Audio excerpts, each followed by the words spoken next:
Level 1. You're at a party. Everyone is laughing. Music is loud. Drinks are flowing.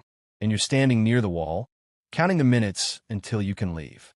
People think you're shy, antisocial, broken. But you're not. You're exhausted. Not from the party. From pretending. This isn't new. This feeling has lived inside you since you were 7 years old. Maybe younger.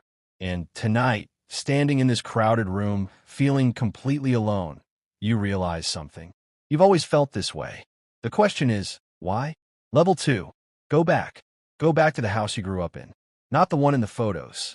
The real one. The one where dinner could go quiet in an instant. Where you learned to read the room before you learned to read a book. You watched. You listened. You calculated. Is mom in a good mood today? Is dad going to come home tense? If I stay quiet, will this pass?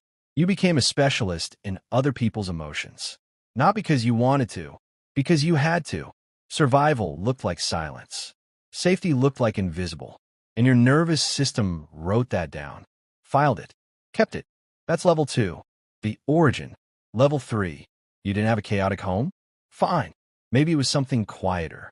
More subtle. Maybe your emotions were dismissed. Stop crying. You're too sensitive. Why are you so serious? Just have fun. You're being dramatic.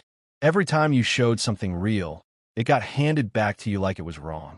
So you stopped showing it. You went inside. You built a world in your head. Books, imagination, solitude, and something strange happened. You liked it in there. No engagement, no performance, no management of other people's feelings. Just you, just quiet, just peace. That inner world became your first home. And every relationship since has been measured against it. Level 4. School hits different when you've learned this early.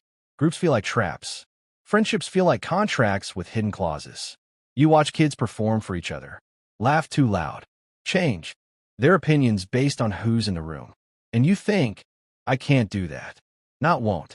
Can't. Because your body doesn't know how to be fake without paying a price. Every fake laugh costs you something. Every forced conversation leaves you drained. So you start pulling back. You eat alone sometimes. Not because nobody likes you. Because it's easier to breathe. Teachers call it withdrawn. Parents call it a phase. Classmates call it weird. You call it the only thing that makes sense. Level 5. Adulthood arrives. And everyone tells you to open up. You need to put yourself out there. You'll never find connection if you keep isolating. So you try. You date. You join things. You say yes to invitations that make your chest tight. And sometimes it's good, but always ends the same way. You sitting alone afterward. Decompressing. Feeling like you're in a marathon that nobody else noticed. The world calls it introversion. Therapists call it an avoidant attachment pattern. You just call it home. But here's where level 5 gets dangerous.